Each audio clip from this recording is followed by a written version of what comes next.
আমি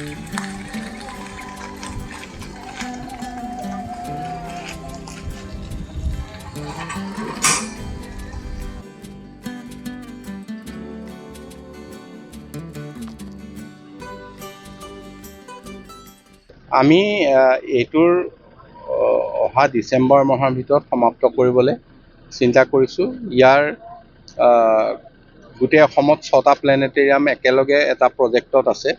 আমি যোৱা কেবিনেটত যিখিনি টকাৰ ইয়াত আৰু অধিক প্ৰয়োজন আছিল, সেই গোটেইখিনি টকা আমি চেংচন দিছোঁ।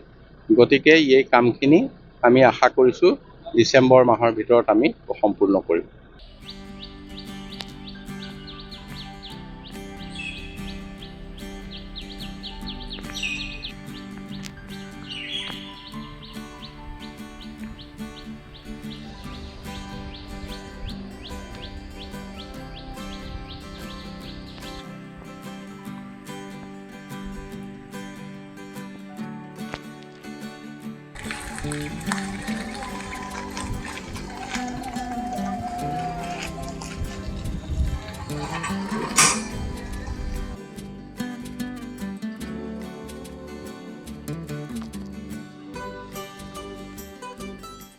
আমি এইটোৰ অহা ডিচেম্বৰ মাহৰ ভিতৰত সমাপ্ত কৰিবলৈ চিন্তা কৰিছোঁ। ইয়াৰ গোটেই অসমত 6টা প্লেনেটেৰিয়াম একেলগে এটা প্ৰজেক্টত আছে।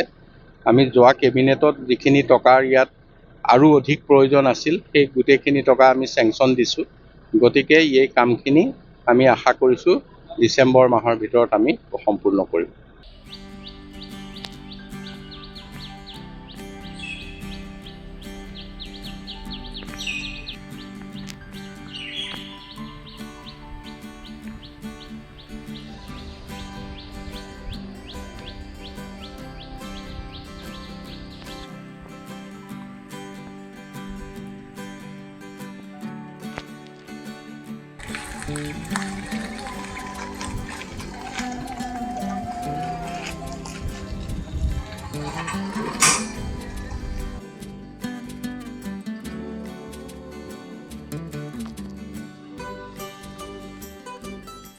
আমি এইটোৰ অহা ডিচেম্বৰ মাহৰ ভিতৰত সমাপ্ত কৰিবলৈ চিন্তা কৰিছোঁ। ইয়াৰ গোটেই অসমত 6টা প্লেনেটেৰিয়াম একেলগে এটা প্ৰজেক্টত আছে। আমি যোৱা কেবিনেটত যিখিনি টকাৰ ইয়াত আৰু অধিক প্ৰয়োজন আছিল, সেই গোটেইখিনি টকা আমি চেংচন দিছোঁ।